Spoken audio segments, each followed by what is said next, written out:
السلام علیکم ورحمۃ اللہ وبرکاتہ۔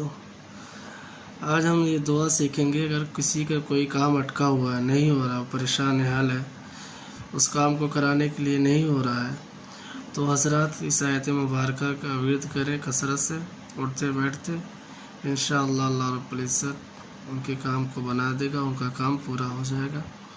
تو چلیے شروع کرتے ہیں۔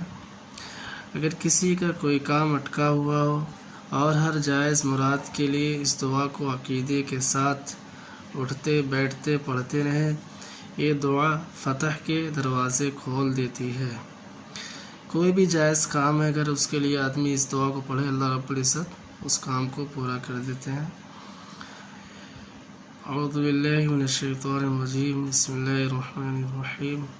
وَلَسَوْفَ يُعْطِيكَ رَبُّكَ فَتَرْضَىٰ وَلَسَوْفَ يُعْطِيكَ رَبُّكَ فَتَرْضَىٰ۔ یہ سورہ ضحیٰ کی آیت ہے، 5 نمبر آیت سورہ ضحیٰ کی۔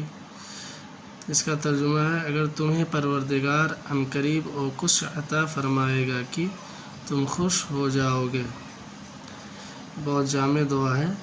جس بھائی کا بھی کوئی بھی کام اٹکا ہو، وہ اس دعا کا ورد کریں، اٹھتے بیٹھتے اس کو پڑھیں، انشاءاللہ ان کا کام بہت جلد ہو جائے گا۔ السلام علیکم ورحمۃ اللہ وبرکاتہ۔